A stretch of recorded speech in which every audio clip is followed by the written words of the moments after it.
Start करते हैं हम लोग। कल अकबर के नवरत्नों के बारे में पढ़ा दिए थे। अकबर के नवरत्न की संख्या थी 9, जिसमें बीरबल थे, असली नाम महेश दास, इन्हें प्यार से राजा या कवि प्रिय बुलाया जाता था। तानसेन, कोई भी सीक्वेंस हमारा गड़बड़ा जाएगा मत देखिएगा कुछ भी। कौन थे? तानसेन। तानसेन गीतकार थे, इनका असली नाम राम तनु पांडे था। इसके बाद आप आएंगे मान सिंह।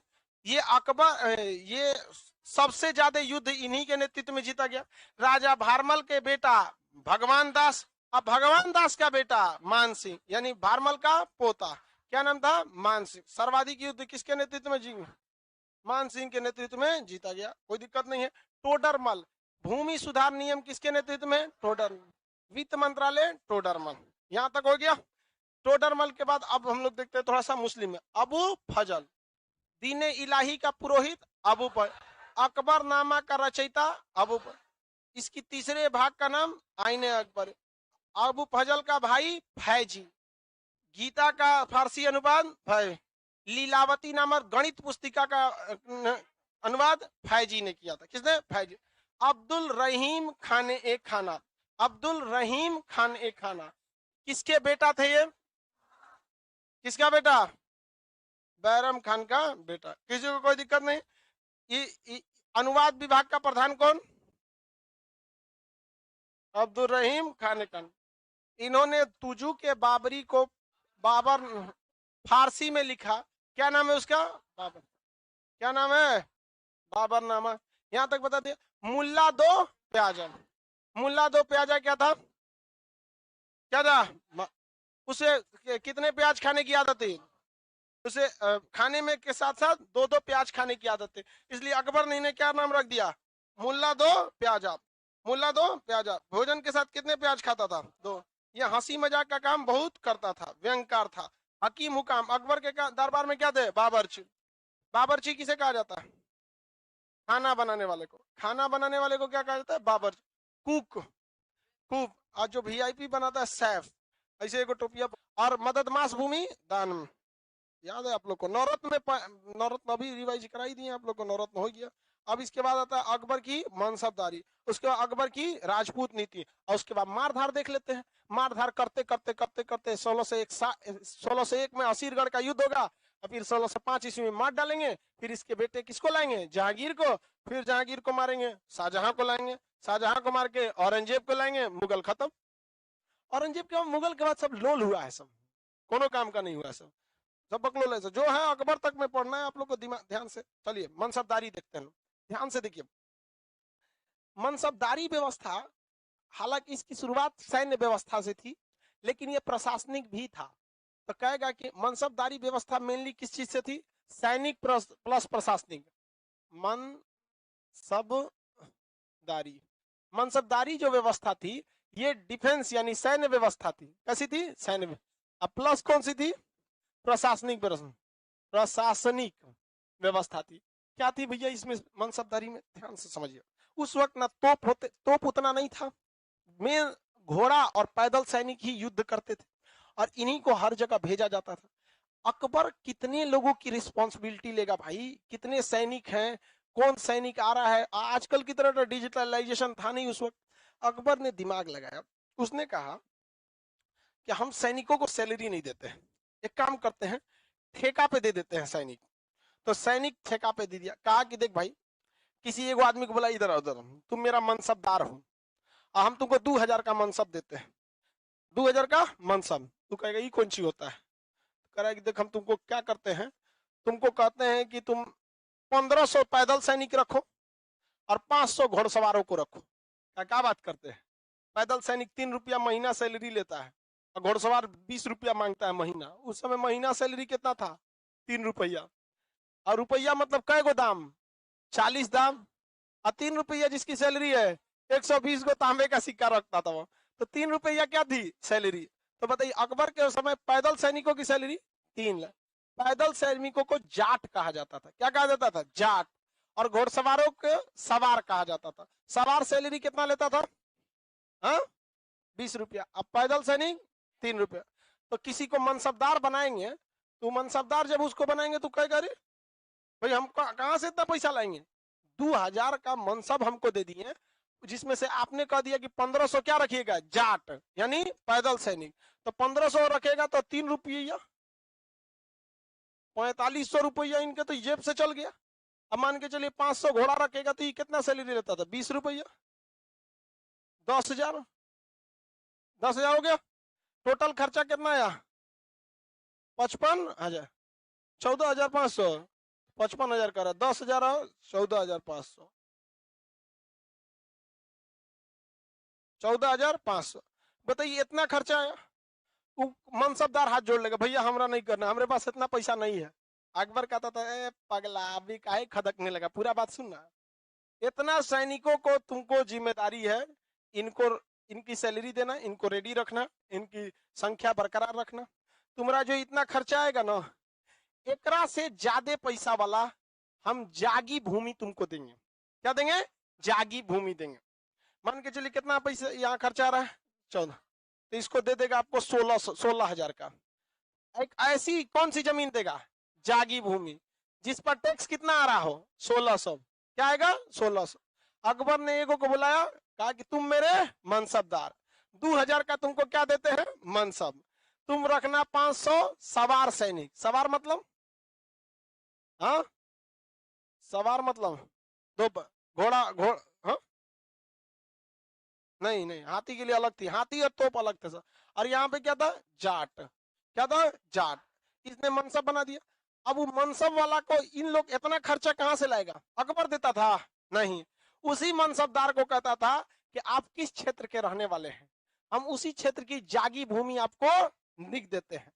और वो जागी भूमि पर जितना इसका खर्चा था, उससे ज्यादा वहां पर टैक्स वसूला जाता था।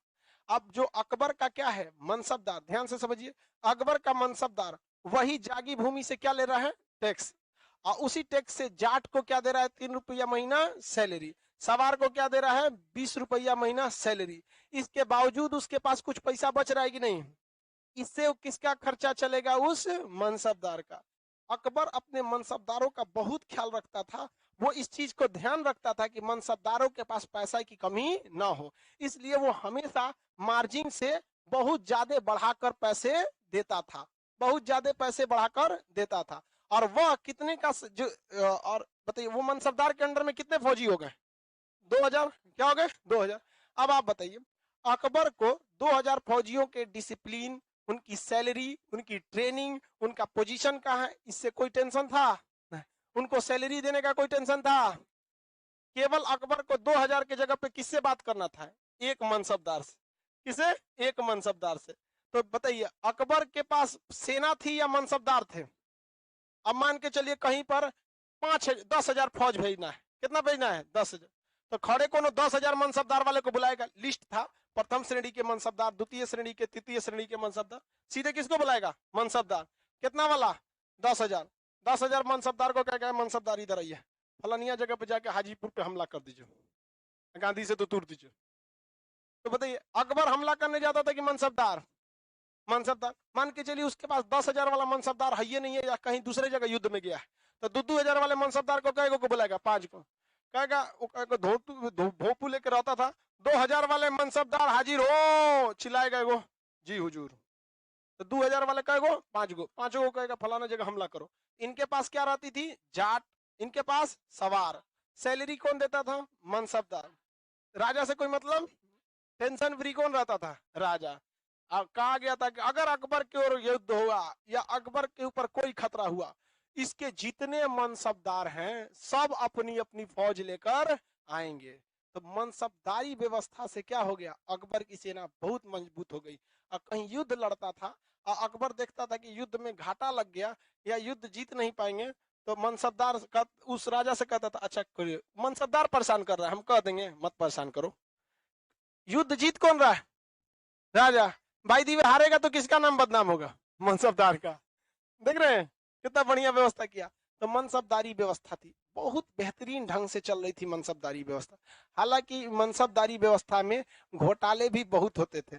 अकबर कहेगा कि तुमको 2,000 सैनिक रखना है, 2,000 मनसबदार रखना है, वो 1,500 रखता था, अब 500 कम रखता था। जांच आएगा ना तो कोनो दूसर मनसबदार से कहेगा, ए सुरेंद्र चचा, हम यहाँ जांच आ गई, 500 बेचबो, घटल बड़ा सन, तो वो 500 भेज देगा और वो कहेगा हम इन्हीं के मनसबदार के अंडर में काम करते हैं।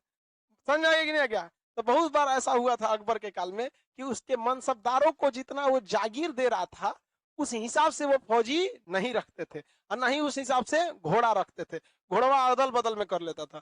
तो क्या किया ना अकबर ने, घोड़वा पे मोहर लगाने लगा, अलग मनसबदार का मोहर अलग रहता था, तो फिर भी चोरी कितना रोक सकते थे। फिर अकबर भी जानता था कि 100% राम राज्य तो नहीं ना आ सकता है, ये मनसबदारी व्यवस्था थी। मनसब कितने श्रेणी के थे? प्रथम श्रेणी के मनसबदार के पास 12,000 या उससे ज्यादा का मनसब होता था। क्या जी? 1200 लिखा है मनसब। देखिए सुनिए ध्यान से सुनिए भाई, मनसबदारी व्यवस्था में एक सबसे गड़बड़ चीज क्या थी कि मनसबदार के आगे जो संख्या लिखी थी उस संख्या के आधार पर आप उसके सैनिकों का निर्धारण नहीं कर सकते थे। ये अकबर ने पहले किया, समझिए ध्यान से कहिए। पहले अकबर ने पता कहा कि फलानिया आदमी 500 मनसबदार है। कितने के मनसबदार हैं? 500। तो शुरुआत में पता चल गया कि उसके पास कितने फौज है? 500। अब वो कहीं हमला करने जाता था तो भाई दुश्मन को भी तो पहले से पता है कि हमारे पास हमला करने आ कौन रहा है, तो ये 500 वाला मनसबदार है। तो दुश्मन की मनोबल अपने बढ़ जाता, टुच्चा आदमी है, 500 वाला मनसबदार है, मारे करा। अकबर ने कहा गड़बड़ बात है, पूरी सूचना नहीं मिलनी चाहिए। तो सोचा कोनो के पास 700 फौजी हैं तो मनसबदार की संग नाम रहेगा 200 वाला मनसबदार। बस फौजी कितना है? 700। कोई किसी के पास 1200 का मनसबदार है, फौजी है सब 900। तो क्या मनसबदारी की संख्या और सैनिकों की संख्या सेम रहती है? क्या इसका कोई फिक्स फॉर्मूला था? नहीं, ये बस अकबर के पास पता था कि उसके पास ओरिजिनल डाटा था। अगर उसने बुलाया कि 12,000 वाला मनसबदार हाजिर हो, तो उसके पास कितना फौज रहेगा? कोई नहीं पता है। वो वहां पे जहां से चिल्ला रहा है ना, वहीं पर अकबर के पास एक दूसरा कॉपी रहता था, उसमें लिखा रहता था। जैसे मान सिंह, सपोज कीजिए आपका नाम क्या है? सुधीर। इसको मनसबदार बना दिया अकबर, तो इस मनसबदार सुधीर हाजिर हो, 500 वाले मान के चलिए ये है 500 वाले मनसबदार। तो सबको पता है कितने वाले मनसबदार, लेकिन अकबर के पास जो फाइल आता था वहां लिखा रहता सुधीर मनसबदार नाम 500 वाले मनसबदार, ओरिजिनल वैल्यू 10,000 फौजी। अब बताइए दुश्मन पर हमला होगा किस नाम से? 500 वाला मनसबदार गया है, लेके कितना गया है? बहुत खतरनाक काम किया। तो संख्या के आधार पर क्या मनसबदारों की कोई शेड्यूल डिसाइड कर सकते हैं? नहीं। बस इतने समझिए कि प्रथम श्रेणी वाला मनसबदार के पास ज्यादा सैनिक, मध्य द्वितीय श्रेणी वाले के पास कम, और तृतीय श्रेणी के पास 10-20 गो। फिर भी हम आपको कहते हैं कि अगर लिखा है कि 10 मनसबदार वाला आ रहा है तो कोई जरूरी है कि उसका 10 गो फौजी है? 50 गो हो सकता है, 100 हो सकता है। तो क्या अकबर ने ये झमेला करके सही किया कि नहीं किया? एकदम सही किया। दुश्मन को पता नहीं चलता था कि मनसबदार आ रहा है तो उसके पास कितनी फौज है। मनसबदारों में अकबर ने हर धर्म के लोगों को मनसबदार बनाया था। हिंदू धर्म के लोगों को भी क्या बनाया? मनसबदार। मान सिंह जो सेनापति थे ना, एक्चुअली में वो क्या थे? मनसबदार थे। एक्चुअली में मनसबदार। 15,000 सैनिक रखता था वो, मनसबदार वो भी था। अब्दुल रहीम खाने खाना भी क्या था? मनसबदार। राजा भारमल की बेटी से जब शादी किया ना, तो राजा भारमल को भी क्या बना दिया? मनसबदार।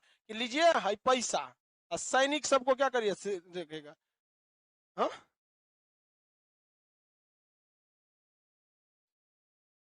नहीं जी, जोधा उसकी पोती थोड़ी थी। बकलोल कहीं का कह रहा है कि जोधाबाई भारमल की पोती थी। क्या थी? बेटी। समझ में गया? बकलोल कहीं का। मनसबदारी व्यवस्था में किसी को दिक्कत है? सबसे ज्यादा हिंदू मनसबदार किसने बनाया? औरंगजेब। औरंगजेब के समय हिंदू मनसबदारों की संख्या ज्यादा थी। अकबर की सैन्य व्यवस्था किस पर आधारित थी? मनसबदार। मनसबदार समझ में आ गया? मनसबदार की संख्या क्या वास्तविक संख्या के समान थी? क्या थी? भिन्न थी। तो मनसबदार में लिख सकते हैं मनसबदारों की संख्या वास्तविक सैनिकों की संख्या से भिन्न रहती थी। मनसबदारी मनसब की संख्या, मनसब की संख्या वास्तविक सैनिकों की संख्या से भिन्न रहती थी। मनसब की संख्या यहाँ लिखा हुआ है, खाली जगह है, कहीं चिरकुट पे लिख दीजिए। मनसब की संख्या, मनसब की संख्या वास्तविक सैनिकों की संख्या से भिन्न रहती थी। वास्तविक सैनिकों की संख्या से भिन्न रहती थी।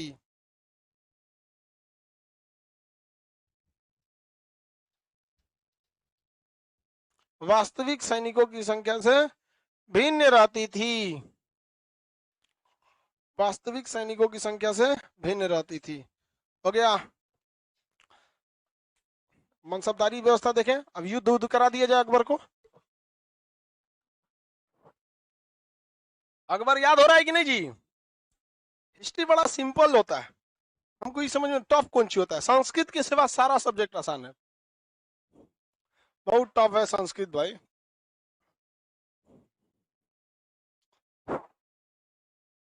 मनसबदारी में किसी को डाउट है तो पूछिए। किसी को डाउट मनसबदारी में? लड़की लोग में कोई दिक्कत? कोई दिक्कत? हाँ, वो असाइड से थे। तोपों की संख्या, तोपों के लिए अलग होते थे, उनको कहा जाता था तोपची। अब वो किसके अंडर में रहते थे? अकबर के अंडर में। हाथी वगैरह, तोपची वगैरह, ये सब किसके अंडर में रहते थे? अकबर के अंडर में। जैसे आज भी आप देखिएगा तो सेना में भी इसी तरह से चलता है। इन्फेंट्री रेजिमेंट, उसके पास क्या रहेंगे? पैदल फौजी। उसके पास केवल क्या रहेगा? पैदल फौजी। धर धर धर लड़ेगा। और उसके अगर आर्टिलरी रेजिमेंट है तो वो क्या लेगा? तोप और टैंक लेके जाएगा। सिग्नल रेजिमेंट, उस सिग्नल कोर संभालेगा। Alpha Charlie pass your message over, वो सिग्नल वाला है। ये इंजीनियरिंग कोर, वो तुरंत गाड़ी बिगड़ गई, नदी आ गया, पुल बनाओ, कंटून ब्रिज जोड़ जोड़ के पुल बनाओ, कभी कुछ माइंस निकालो, ये कौन डिवीजन करती है? इंजीनियरिंग। हाँ, मिसाइल मारना है तो स्ट्रेटेजिक बटालियन कौन करेगा? Strategic battalion. मेडिकल कोर, कोनो को गोली लग गया, ये लग गया, कौन निकालता है? Medical corps. सबका ड्रेस कैसा रहता है? एक जैसा। तो आप लोगों को लगेगा फौजी लड़ रहा है सब। उसमें देखेंगे तो कोनो कोनो लाइट इन्फेंट्री का रहेगा, कोई महार रेजिमेंट का, कोई राजपूत रेजिमेंट, अलग अलग इन्फेंट्री रेजिमेंट है, उसी में आर्टिलरी रेजिमेंट है, एविएशन रेजिमेंट है, बहुत ज्यादा रेजिमेंट रहते हैं। तो फौज को कभी ये मत सोचिएगा एक ही तरह रहती है। कारगिल में चढ़ कौन रही थी? इन्फेंट्री। अब तोप से कौन मार रहा था? आर्टिलरी। और इसका जो एयर विंग था, ऊपर से बम गिरा रहा था। मेडिकल कोर भी साथे चढ़ी थी ऊपर, जिसको घायलों को ले आने के लिए। सप्लाई कोर खाना पहुंचाती है, गोली पहुंचाती है, बारूद पहुंचाती है, कोई जख्मी हो जाता है तो वापस उतारती है। अलग अलग क्या होते हैं? ग्रुप होते हैं। अब अकबर की क्या देखते हैं? राजपूत नीति। कौन सी? राजपूत नीति। राजपूत नीति जो थी, इसका आक्रमण और दमन पर आधारित था। आक्रमण, दमन और समझौता। क्या करना था? आक्रमण, दमन और समझौता। क्या था? देखिए ध्यान से। ये राजपूत राजाओं के पास क्या करता था? इस तरह से घेराबंदी कर देता था कि वो लोग फंस जाए। लोग क्या जाए? फंस जाए। आक्रमण करके छोटा मोटा अगल बगल का किला तोड़ दे, और दमन करके फंस जाए, और उनके सामने ऐसा शर्त रख दे कि वो उस शर्त से बाहर ही ना निकल पाए। तो ये क्या, यही पर आधारित था किसका नीति? अकबर का राजपूत नीति। अकबर को पता था कि राजपूत शासक को राजा बनने रहना जरूरी है, वरना उनसे राजा का पद छीना जाएगा तो वो क्या कर लेंगे? विद्रोह कर देंगे। तो किसी भी राजा पे क्या करता था? आक्रमण करता था, चारों ओर से घेर लेता था। उसके राजा को बड़ा इज्जत से बुलाता था, आप राजा साहब आप चलिए, आपको अकबर बुला रहे हैं। राजा साहब को पता है कि हमारा क्या एरिया है, एरिया घेरा चुका है। अब जब चाहे अकबर अब क्या कर देगा? मरवा देगा। छोटा भी राजा रहेगा तो उसको बड़ा इज्जत से ले जाते थे अकबर के सैनिक सब। आपको राजा साहब बुलाए हैं, वीआईपी कुर्सी लगता था अकबर के बगल में। अकबर उनको इज्जत से बुलाता था, राजा साहब बैठिए। अब कहेंगे अरे भाई हम हार गए, तब वो राजा साहब बैठा रहा, बगल में बैठा रहा। कहा कि आप राजा रहे, जो जमीन है वहां पर लगान आप वसूलेंगे। जागीर, आपकी जो जमीन है उसे हम कौन सी जमीन घोषित कर देते हैं? जागीर भूमि। कहता है इसका मतलब? कहा कि जमीन मेरा ही रहेगा, टैक्स आप रखिएगा। हो गया। तो कहेगा ये अकबर तो पगला गया है, जमीन का रजिस्ट्री अपने नाम पे रख रहा है। जो मेरा साम्राज्य है, उस जमीन की रजिस्ट्री किसके पास आ गई? अकबर। और टैक्स वसूलने का काम राजा करे। कहेगा हाँ आप टैक्स रखिएगा। कहा हम टैक्स रखेंगे तो आपको क्या फायदा है? कहा कि बस हम आपको अपना मनसबदार बना देते हैं। समझ रहे हैं? टैक्सवा का पैसवा कहाँ खर्चा करा देगा? सैनिक में। कहाँ करा देगा? सैनिक। दिमाग देख रहे हैं? कहा कि ठीक है आपको मनसबदार बनाते हैं। लेकिन अकबर ने मनसबदारी में ये एकदम ध्यान रखा कि उनसे जो जागीर के रूप में टैक्स मिल रहा है, उस टैक्स से सैलरी देने के बाद भी एक अच्छा खासा पैसा बचे, ताकि जागीरदार और मनसबदार भी एक राजा की जिंदगी जी सके। तो वो देख रहे हैं राजपूत शासक, हमारा साम्राज्य घिरा हुआ है, अब हमको यहाँ लाया गया, बंदी भी बनाया जा सकता है। अकबर हमको ऑफर दे रहा है, ना हमसे राजा का पद छीना, ना हमसे टैक्स वसूलने का अधिकार छीना और ना हमारे सैनिक छीना, और सैनिकों को सैलरी हम ही दे रहे हैं। समझ में आया कि नहीं गया? हम अकबर के क्या कहलाएंगे? मनसबदार, और अपने क्षेत्र में क्या कहलाएंगे? राजा। एक नंबर वो राजा हो गए। कहा कि ठीक है, हम दोनों आपस में क्या रहेंगे? मित्र। आपके साम्राज्य की रक्षा की जिम्मेदारी मेरी, और हमारे लिए आप तो मनसबदार है, ये लड़ाई में तो आपको आना ही पड़ेगा, क्योंकि नहीं आएंगे तो जमीन की रजिस्ट्री मेरे पास है, हटा देंगे आपको वहां से जागीरदार, दूसरे को भेज देंगे टैक्स लेने के लिए। तो तलवार भी लटकी रहती थी उनके गर्दन पे कि कभी भी जागीरदारी क्या हो सकती है, खत्म। सारा अधिकार राजा का किसने दे दिया? अकबर ने उस राजपूत राजाओं को। लेकिन कहा कि आप सिक्का नहीं चलवा सकते, सिक्का नहीं। सिक्का कौन सा चलेगा? मुगल का शाही सिक्का, मुगलों का शाही सिक्का। अब चाहे वो रुपया हो, टाका हो, इलाही हो, जजा और जलाली सिक्का, यही सिक्के चलेंगे। तो ये नीति थी अकबर की। कौन सी नीति? राजपूत नीति। इससे अकबर क्या था कि राजपूतों के बीच एक अच्छा संबंध बना लिया, और राजपूत राजा कहलाते थे, और खुद को अकबर ने क्या कहा? बादशाह। क्या कहा? बादशाह। हो गया, सम्राट घोषित कर दिया। अब बाकी लोग राजा। तो राजपूतों का क्या कहना था? हम राजा हैं, राजा रहेंगे। तो कहें हाँ रहिए, आपको कौन मना किया, हम सम्राट हैं। ये कौन सी नीति थी अकबर की? राजपूत नीति। समझ में आ गया कि नहीं आ गया? किसी को कोई दिक्कत? अब हम अकबर के सैन्य अभियान देखते हैं। अकबर के कौन सा अभियान? सैन्य अभियान। अकबर बैरम खान के संरक्षण से कब मुक्त हुआ था? उससे पहले ही इसने अपना सैन्य अभियान चालू कर दिया था, और सबसे पहले इसने ग्वालियर पर हमला किया। कहां हमला किया? ग्वालियर पर 1559। ये कहां आक्रमण किया? ग्वालियर। ग्वालियर का रहने वाला कौन था? तानसेन। ग्वालियर का कौन था? तानसेन। तो दिल्ली से पहला आक्रमण कहां हुआ? ग्वालियर पर। कहां हुआ? ग्वालियर पर। कब हुआ? चलिए ध्यान से क्वेश्चन बताइए। अकबर के जीवन का पहला युद्ध कौन सा था? माछीवाड़ा का युद्ध। इस युद्ध में वो अपने पिता हुमायूं के साथ, लेकिन स्वतंत्र शासक के रूप में अकबर का पहला युद्ध ग्वालियर। ग्वालियर का युद्ध कब हुआ था? 1559 में।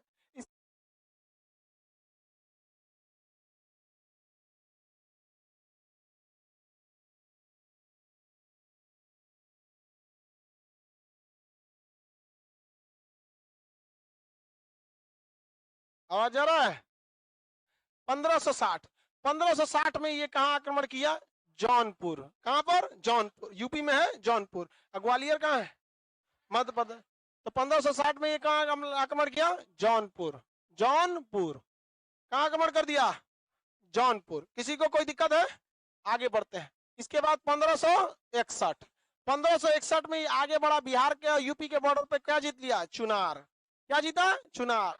तो 1561 में चुनार जीता। क्या जीता? चुनार।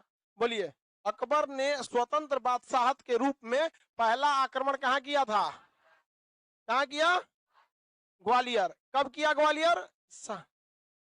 हाँ, 59 में ग्वालियर, 60 में जौनपुर, 61 में चुनार। 61 में चुनार। और लौट रहा था तो 61 में क्या कब्जा कर लिया? मालवा। क्या कब्जा कर लिया? मालवा। लौटते वक्त 61 में ही मालवा। क्या कब्जा किया? मालवा। समझ में आ गया कि नहीं आ गया? किसी को कोई दिक्कत नहीं? तो 61 में ही क्या कब्जा कर लिया? मालवा। मालवा के बाद 1500 क्या आता है? 62। 62। मालवा से कहां बढ़ता है? आगे राजस्थान में। राजस्थान में जयपुर के पास जगह है आमेर। जयपुर के पास जगह है आमेर। तो 62 में कहां आक्रमण किया? आमेर। कहां किया? आमेर। कहां? आमेर। याद रखिएगा, युद्ध नीति बड़ी पूछता है। अभी तो हम ऊपर युद्ध कर रहे हैं। अभी दक्षिण भारत में चांद बीबी, असीरगढ़, खानदेश, बरार का किला, गोलकुंडा, ये सबसे क्वेश्चन अक्सर पूछते हैं सब। तो मुगल बड़ा सिंपल है। अब तक आप लोग को मुगल में कोई दिक्कत हुआ है? कहानी की तरह है मुगल, एक नंबर एकदम उस तरह से। इसको सीक्वेंस है एकदम, लेकिन सीक्वेंस छोड़ेंगे रद्द हो जाएंगे। बर्बाद होने से कोई नहीं रोक सकता है। बताइए, 59 में नक्शा में बैठिए दिमाग में। 59 में ग्वालियर, 60 में जौनपुर, 61 में चुनार, और 61 में ही मालवा, 62 में आमेर। आमेर के राजा भारमल। आमेर के राजा भारमल। अब यहाँ तो थोड़ा सा डिटेल से पढ़ना है आमेर में, क्योंकि ससुराल हो गया यहाँ पर। किसका? अकबर का। आमेर हो गए। आमेर के जो राजा थे क्या नाम था? भारमल। आमेर के राजा भारमल। आमेर कहां पर है? जयपुर के पास। जस्ट जयपुर आमेर सटा हुआ है। यहाँ के राजा बोलिए? भारमल। राजा भारमल, ये राजपूत राजा थे, वंश का कछवाहा था। वंश कौन था? कछवाहा। कछवाहा राजपूत। कौन से राजपूत? कछवाहा राजपूत। अब आप लोग में भी अलग अलग होता है, कोई सूर्यवंशी, कोई सिसोदिया, कोई कछवाहा, चंद्रवंशी, ऐसे चंद्रवंशी भी होते हैं। अरे भाई होता ही होगा कुछ ना कुछ। हम उतना, हमको उतना नहीं आइडिया। आप लोग में राजपूत लोग होंगे, अपनी पूरा पता होगा कौन कौन किसे, अलग अलग टाइप के। सूर्यवंशी सुनते हैं कि बड़ी खतरनाक होता है। हाँ? अरे जो भी हो, तो ये राजा भारमल किस में थे? कछवाहा। कछवाहा क्या है? राजपूतों में ही एक कैटेगरी है कछवाहा। राजा भारमल बिना युद्ध लड़े अकबर से क्या कर लिए? समझौता। और अकबर ने क्या बना दिया? मनसबदार। बड़ा सा मनसब का पद दिया। अकबर, ये राजा भारमल जो थे, इनकी बेटी का नाम, हाँ, हरखाबाई। क्या नाम था? हरखाबाई। इसी को क्या कहा जाता है? जोधपुर के पास है आमेर, तो जोधा बाई। क्या नाम था? जोधाबाई। जोधाबाई से किसका विवाह हो गया? अकबर। जोधाबाई से किसका विवाह हो गया? अब पहले से अकबर का विवाह था किससे? रुकैया से। किससे? रुकैया से। अब देखिए, किसी लड़का की जिंदगी में किसी लड़की की अहमियत तब तक ही है जब तक कोई दूसरी एंट्री नहीं मारी है। समझ गया? जैसे एंट्री मारेगी, खत्म कहानी, उसका वैल्यू कम। रुकैया का वैल्यू, रुपया नहीं रे, रुकैया नाम था। तो जोधाबाई को अकबर ने मरियम उज्जबानी की उपाधि दिया था। क्या दिया था? मरियम उज्जबानी। मरियम जमानी, मरियम उज्जमानी। क्वेश्चन पूछा हुआ है, मरियम उज्जबानी की उपाधि अकबर ने किसे दिया? रुकैया को। पुरनकी वाली। ब्लॉक कर दिया रुकैया को। इकारा ही रुकैया को तो ब्लॉक कर दिया होगा, उस समय फोन ऑन थोड़े होता था। मरियम उज्जबानी की उपाधि किसे दिया गया? जोधाबाई को। राजा भारमल की बेटी, राजा भारमल का बेटा का नाम भगवान दास। भगवान दास, बेटा का नाम भगवान। और भगवान दास के बेटा का नाम मान सिंह।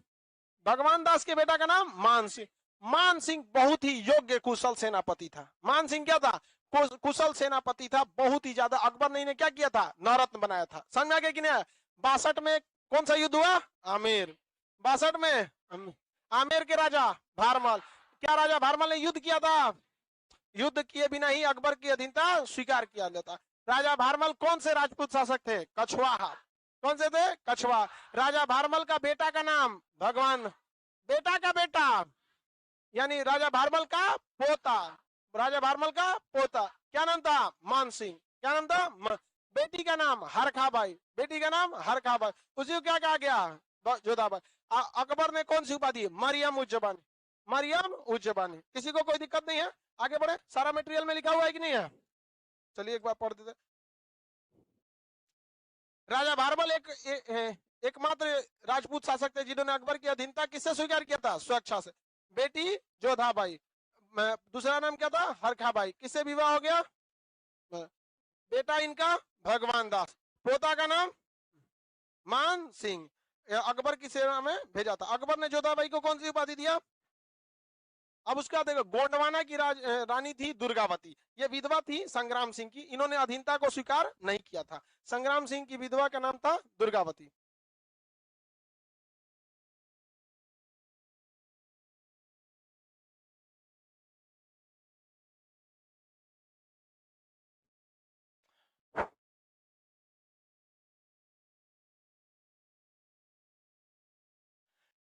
इसके बाद देखिए, यहाँ पर गोंडवाना, कौन सा जगह? मध्य प्रदेश के पास जगह कौन था? गोंडवाना। यहाँ एक राजा थे संग्राम सिंह। गोंडवाना के राजा क्या नाम क्या था? संग्राम सिंह। संग्राम सिंह जो थे यहाँ के राजा थे। इस संग्राम सिंह जो थे यहाँ के राजा, इनकी इनकी मृत्यु हो गई। इनकी पत्नी का नाम दुर्गावती, रानी दुर्गावती। रानी दुर्गावती ने अकबर की अधीनता को स्वीकार नहीं किया और मतलब एकदम बराबरी का टक्कर दी किसको? अकबर को। लेकिन अकबर के पास मनसबदारों की कमी थी, चारों ओर से घेरवा दिया किसको? दुर्गावती। और अंततः गोंडवाना पे भी कब्जा किसका हो गया? अकबर का ही। अंततः गोंडवाना पे कब्जा किसका हुआ? अकबर का हो गया। किसी को कोई दिक्कत नहीं है?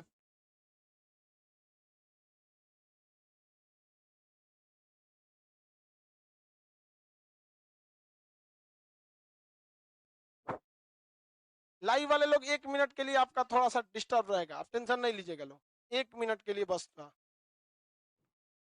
आप लोग का जो चलता है लाइव अलग अलग जगह पे, यूएस का सर्वर है, इंडिया में उसका सर्वर ही नहीं है।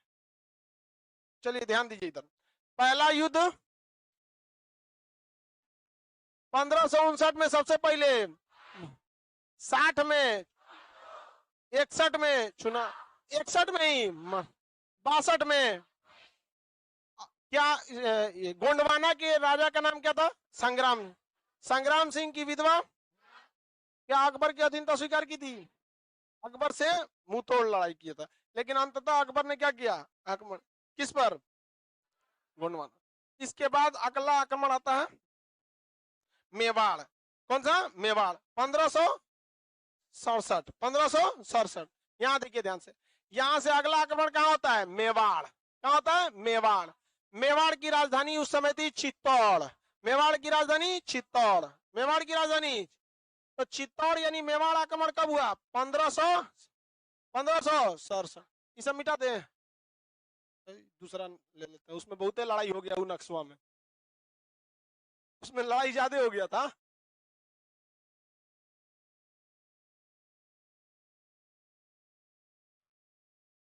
बोलिए क्या जी?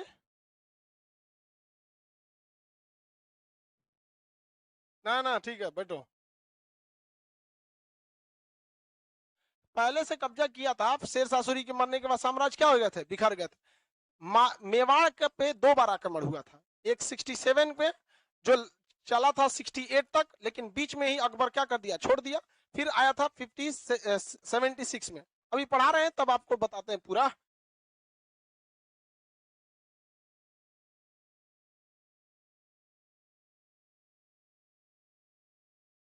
बताइए सबसे पहले कौन सा युद्ध हुआ? कौन सा? उसके बाद 69 में, सॉरी 59 में ग्वालियर, 60, 61 उसी के साथ, 62, हाँ 62 के बाद एक ही बार 67। कहां पर? कहां आक्रमण हुआ? मेवाड़, मेवाड़ के राजा उदय सिंह। अब मेवाड़ के बारे में बताना था, ये वाला जगह है मेवाड़।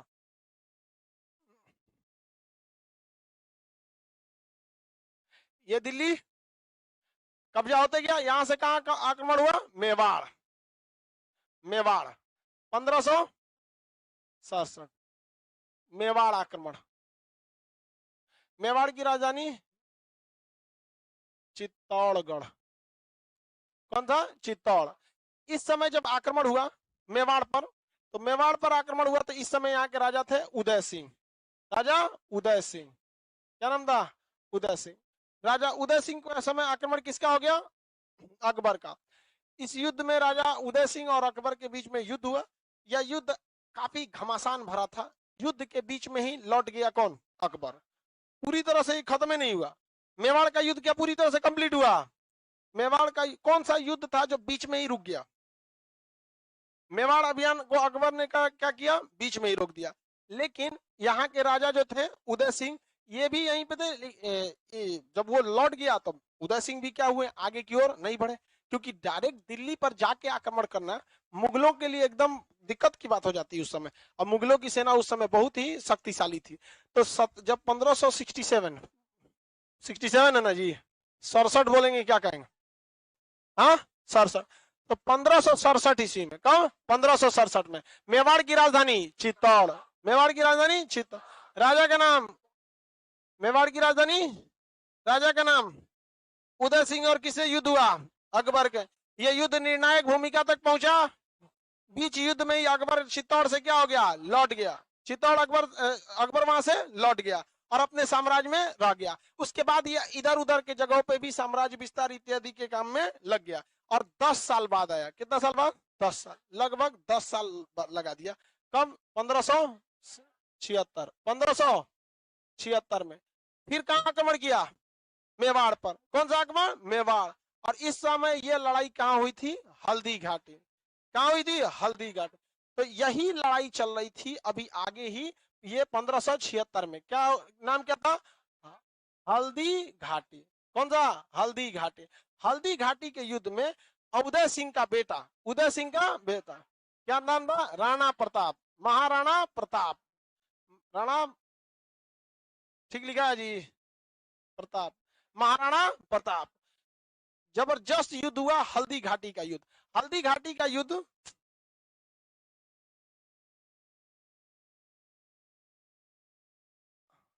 हल्दी घाटी का जो युद्ध था, ये हल्दी घाटी का युद्ध किस युद्ध का ही दूसरा चरण था।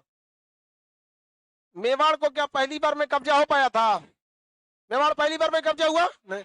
पहली बार जो मेवाड़ की लड़ाई हुई थी किसके किसके बीच? अकबर और उदय सिंह, अकबर और उदय सिंह। यह युद्ध निर्णायक भूमिका पहुंचने से पहले ही अकबर क्या हो गया? लौट गया। और लगभग कितनी साल बाद आया? 10 साल बाद। और फिर किस पर कब्जा करने के लिए? मेवाड़ पे। लेकिन इस बार युद्ध कहाँ हुआ था? हल्दी घाटी के मैदान में। कहाँ हुआ था? हल्दी घाटी के मैदान में। हल्दी घाटी के मैदान में सेना किसकी खड़ी थी? राणा प्रताप किसके पुत्र थे? उदय सिंह। और दूसरी ओर सेना किसकी खड़ी थी? अकबर। किसकी सेना? अकबर की सेना। राणा प्रताप ने अपना सेनापति किसे भेजा था? हकीम खान सूर। किसे भेजा? हकीम खान सूर को। किसे भेजा? हकीम खान सूर। महाराणा प्रताप का सेनापति, महाराणा प्रताप का सेनापति हकीम खान सूर। ध्यान से समझेंगे। 1567 में कौन सा युद्ध हुआ? सब लोग ध्यान दीजिए इधर। 1567 में मेवाड़, मेवाड़ की राजधानी चित्तौड़गढ़, मेवाड़ के राजा उदय सिंह। युद्ध किसके साथ हुआ? अकबर। निर्णायक भूमिका से पहले ही अकबर क्या हो गया? लौट गया। 10 साल बाद फिर यहाँ कब्जा करने आया? मेवाड़। लेकिन इस समय मेवाड़ के राजा थे राणा प्रताप। राणा प्रताप किसके बेटा थे? उदय सिंह। उदय सिंह के बेटा राणा प्रताप और अकबर के बीच में फिर युद्ध हुआ। क्या नाम पड़ा? हल्दी घाटी का युद्ध। कौन सा युद्ध? हल्दी घाटी। इस युद्ध में राणा प्रताप के सेना का नेतृत्व हकीम खान सूर और अकबर के सेना का नेतृत्व मान सिंह। अकबर के सेना का नेतृत्व, क्योंकि मान सिंह भी राजस्थान के ही थे और इन्हें राजस्थान के बारे में भली भांति आइडिया था। इस युद्ध में बड़ा भीषण परिणाम हुआ और युद्ध में पूरी तरह से जीत हो रही थी महाराणा प्रताप की। पूरी तरह महाराणा प्रताप जीत चुके थे। 90% से ज्यादा जीत किसकी हो चुकी थी? महाराणा प्रताप। इसी बीच में अफवाह उड़ा दिया कि अकबर आ गया है युद्ध के मैदान में। कौन आ गया है? अकबर आ गया युद्ध के मैदान में। मुगलों की सेना में एक बहुत बड़ी कमी थी। उसके फौजी अकबर के लिए नहीं, अपने मनसबदार के लिए लड़ रहे थे, क्योंकि फौज की जिम्मेदारी किसकी थी? मनसबदार। तो उतना इमोशन नहीं रहेगा। हल्ला हो गया, कौन आ गया? अकबर। हाथी चली आई पूरे भयानक। अकबर जैसे हाथी पे बैठता था वैसे ही सजा धजा के हाथी को लेके चला ऐसा। और उसके ऊपर कौन बैठल था? पूरा वर्दी पहन के, कवच वच। तो अंदर कौन है? कौन देख रहा है यहाँ पर? हल्ला कौन कर दिया? अकबर। जो अकबर जब चलता था तो उसके साथ जो झंडा चलता था वही झंडा लेके चल दिया वहां पे। पूरा दूधका उदका जो बनाते थे सब बजने लगा यहाँ पे। अब मुगलों की सेना का जो मोटिवेशन था एकदम 7वें आसमान पे। भाई भाई साहब कौन आ गया? अकबर।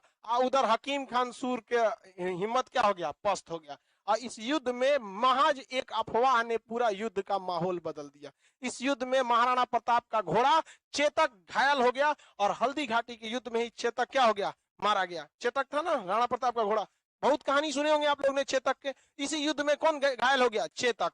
और इस युद्ध में जब चेतक घायल हो गया तो महाराणा प्रताप क्या हो गए? जमीन पर आ गए। और ये युद्ध के बीच में जिस तरह से अकबर पहले उदय सिंह से लड़ाई हुआ था इसी मेवाड़ के लिए, राजा के बीच में अकबर क्या हो गया था? लौट गया। तो इस युद्ध में कौन लौट गए? महाराणा प्रताप। महाराणा प्रताप लौट गए। तो इतिहास में लिखता है भाग गए।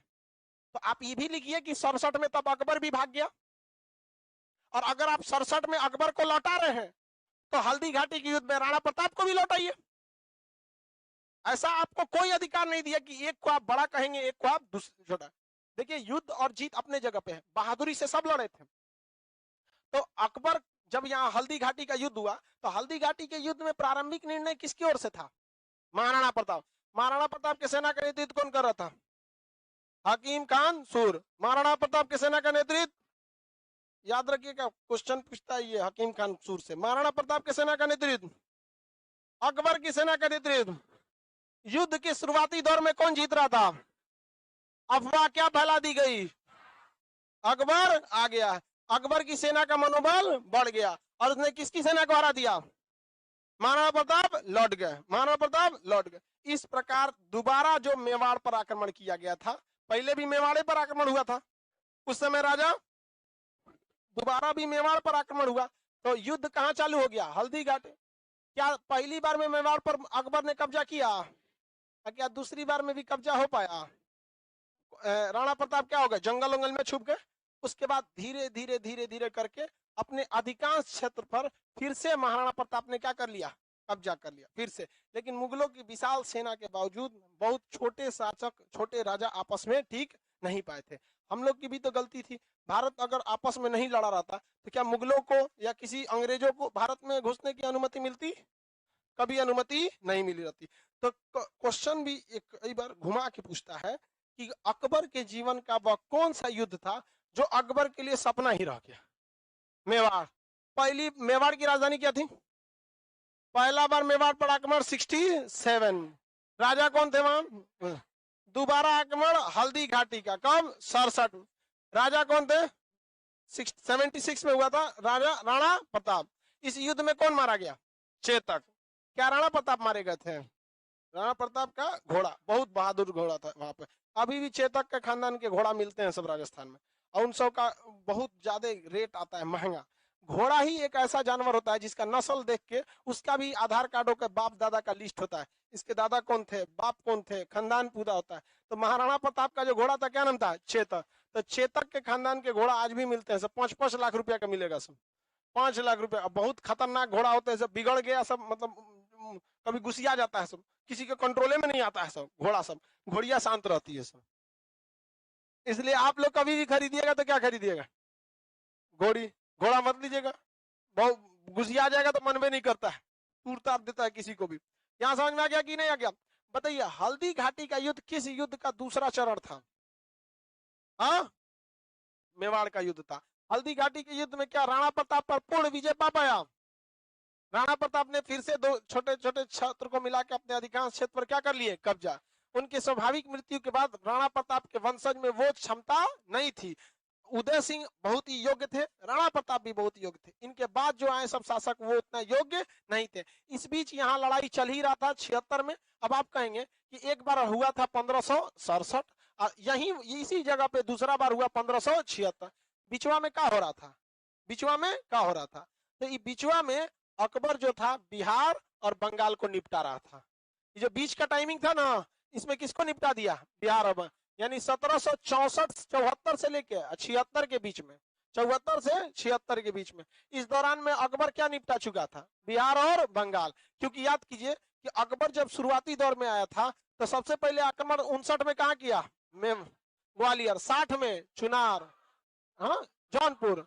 61 में चुनार, और चुनार से लौट के मालवा, मालवा से मेवा, आमेर, आमेर से चित्तौड़, मेवाड़, मेवाड़ कहिए या चित्तौड़। इसके बाद चित्तौड़ का जगह को छोड़ दिया, कहा कि इधर लड़ाई करेंगे जब तक इधर हम लोग आराम से कब्जा कर लेंगे। यहाँ से लौट के कहाँ चला गया? बिहार बंगाल। 74 से 76 के बीच में किसका फाइल निपटा दिया? बिहार और बंगाल। बिहार और बंगाल पर कब्जा कर लिया। और उसी दौरान जब 76 से उधर से कब्जा करके लौटा, बिहार कब्जा करके लौटा, तब कहाँ का हमला कर देकर भेज दिया? मान सिंह को भेज दिया। अकबर क्या पानी हल्दी घाटी के युद्ध में अकबर गया था? नहीं गया था, केवल क्या था? अफवाह। ऐसे ही लड़ाई हम लोगों ने लड़ा था बांग्लादेश में 1971 में। बांग्लादेश की फौज जो थी सरेंडर करने का नाम ही नहीं ले रही थी, और इसमें आम जनता मारी जाने लगी। तो पाकिस्तान ने दिमाग लगाया कि भारत के सेना से तो हम जीत नहीं पाएंगे, एक काम करते हैं, जितने बांग्लादेश उसी का था पूर्वी पाकिस्तान, उसने वहीं के लोगों को गोली मारना चालू कर दिया कि त्राइमाम त्राइमाम होगा, पूरी दुनिया का ध्यान हमारे ओर आएगा, दुनिया बीच बचाव में आएगी आएगी। अब भारत क्या करे? तो जितना बड़का बड़का जहाज था ना उड़ने वाला ट्रांसपोर्ट, उसमें पुतला भरा। पुतला समझते ना?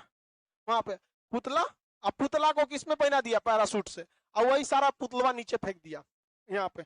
अब पुतला, पैरासूट खुल रहा है और उसमें आदमी गिर रहा है, और क्या रियल का आदमी था? क्या था? पुतला। अब बीबीसी वाला कौन मीडिया है ना, बीबीसी, इसने अखबार दिखा दिया, छाप दिया उसमें, उसमें क्या नाम है, रेडियो पे हर जगह, भारत ने 5000 पारा ट्रूप्स को उतार दिया, पाकिस्तान ने सरेंडर कर दिया, ले ना लड़ेंगे हम। अपने में कहीं नहीं मिला लिया, अब नहीं मिला सकता है किसी देश को अपने देश में, बहुत लंबा प्रोसेस हो जाता है। 41-45 के बाद जब यूएनओ बन गया ना, तो एक देश दूसरे देश को मिलाना लगभग असंभव हो गया। समझ? चाइना तिब्बत को कब्जा कर लिया क्योंकि उसके बाद बीटो पावर है, हम लोग के पास वीटो पावर है नहीं। सिक्किम जो था वो खुद मिला था अपनी सहमति से, बांग्लादेश अपनी सहमति से नहीं मिला। अगर सहमति देता तो मिल जाते लोग, वो सहमति नहीं दिया, तो अब मिलाना है तो कैसे मिलाएंगे, सहमति, नहीं तो आपके पास वीटो पावर है तो जबरदस्ती मिला लीजिए। तो 2 युद्ध ऐसे थे जो अफवाह की वजह से बदल गया माहौल। हल्दी घाटी के युद्ध में अफवाह क्या हुआ, अकबर आ गया। कौन आ गया, अकबर। अब बांग्लादेश की लड़ाई में 5,000 का पैरा ट्रूप्स कूद गया यहाँ पर, किसी को कोई दिक्कत नहीं है। अकबर ने अपना सैन्य अभियान पहला युद्ध कब लड़ा था, 1555, हुमायूं के साथ मच्छीवाड़ा का युद्ध। स्वतंत्र होने के बाद पहला युद्ध 1559, कहां पर, ग्वालियर। 60 में जौनपुर, 61 में चुनाव, और 61 में ही मालवा, 62 में 67 में मेवाड़, मेवाड़ की राजधानी चित्तौड़। देखा कि चित्तौड़ जीतने में टाइम लगेगा, उससे अच्छा सोचा कि इधर छोड़ते हैं, उदय सिंह को छोड़ते हैं। तो चित्तौड़ के युद्ध में उदय सिंह को छोड़ के किधर फाइल निपटाने गया, बिहार। 74 से 76 तक किसका फाइल निपटा दिया, बिहार। और फिर 76 में किसे भेजा, मान सिंह को। कहा, मालवा, मेवाड़ जीतने के लिए। इस समय युद्ध कहाँ हुआ, हल्दीगढ़। अकबर की सेना का नेतृत्व मान सिंह, और राणा प्रताप के सेना का नेतृत्व हकीम खान सूर। दोनों के बीच में युद्ध हुआ। प्रारंभिक युद्ध कौन जीता, महाराणा प्रताप। समझ में आ गया कि नहीं। अब मेंस में क्या लिखना होता है, ध्यान से समझिए। अगर आप पीटीयूटी पढ़ते हैं, प्रीलिम्स वगैरह, तो उसमें सिंपल सा पूछेगा, अकबर के सेना का नेतृत्व मान सिंह, महाराणा प्रताप का सेना का नेतृत्व हकीम खान सूर।